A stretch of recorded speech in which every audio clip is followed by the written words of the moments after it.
Namaste to you. This is Dr. Srejit. We continue receiving very, very invaluable clinical lessons from Dr. C.P. Matthew sir's career of 60 years in oncology, 60. He's the most experienced oncologist in India for sure, and maybe in the world too.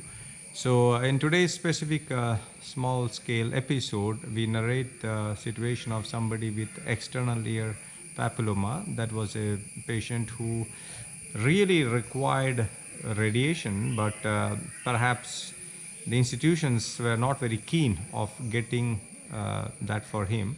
He maintains a very normal life now with a bit of oozing from the ear, but at least he could get himself rid of the possibility of surgery and chemotherapy, which in Sir's opinion, it was actually not really necessary. And the thing that was necessary, radiation, was not being carried out. But anyway, those doctors have their own reasons for not doing it, and in spite of that being not done, he had a decent quality of life, which means the ideas of protocol only being protocols are respected, no doubt, but taking that very over enthusiastically without giving a common sense touch to the medical judgment, or even thinking about the implication of the same and other co-factors, it may not be really good for any person to get into that difficult situation.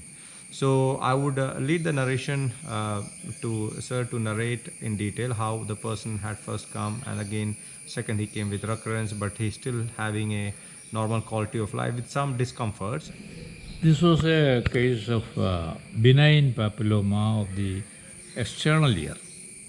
It was benign in the beginning, it was excised. Later on, it recurred, and when it recurred, it was malignant. So, the ENT surgeon who examined him advised surgery for the lesion. And any surgery on the ear is definitely will end up in facial paralysis. So, I was against surgery. I said pure simple external radiation with a direct field, a small direct 5 by 5 centimeter size field directly on the ear is sufficient for that. But the radiotherapist somehow, I don't know, he did not like it and he refused to treat. Anyway, we went on treating him with chemotherapy and immunotherapy, etc. And now he is almost free of any problem. Initially, the problem was oozing of blood from the ear, but now he has no problem at all. His ear is clear, there is no discharge. So he is lucky he has escaped radiation as well as surgery, and with a simple immunosupportive and chemotherapeutic drugs he is happy and all that. This is what we should do. First of all, I think more than any knowledge about medicine, first thing you require is common sense. This is where our present day specialists lack common sense. I am really sorry to say this. And in the context of immunotherapy, just to make it very clear, there is a new system of immunotherapy with very costly injections, whatever costing 100,000 rupees or whichever. So it's just to make it clear to you that Sir means not that immunotherapy, but enhancing the immunity. I think it's better that he himself is about enhancing the immunity, what he would have mostly meant. Immune boosting. There are modern medicines, immunotherapy. In immunotherapy, there are modern medicines which cost about 1 lakh per injection. And it is so dangerous. The patient gets bad, their general health goes down with this immune system. So I hate all this.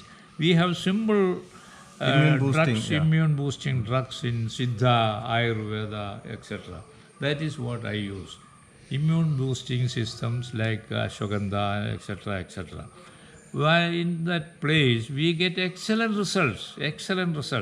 Whereas the immunotherapy in allopathy, it is so fatal. In some of the patients die due to immunotherapy treatment.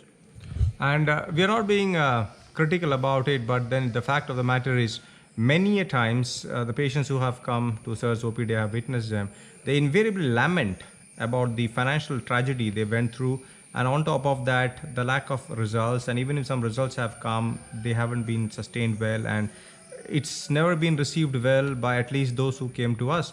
Or maybe it's also a fact that only those who had failures have come to us. So we are not making a conclusive statement, but it's very interesting to find that hardly anyone, rather no one so far in these 2,000 patients in the last 2 years' time have been speaking high of immunotherapy that is so costly, and it's very difficult for them to sustain it. And that's where the immune enhancing Ayush protocols have been doing plenty of good, and that's what sir meant by the immunotherapy word, just that it's clear to you.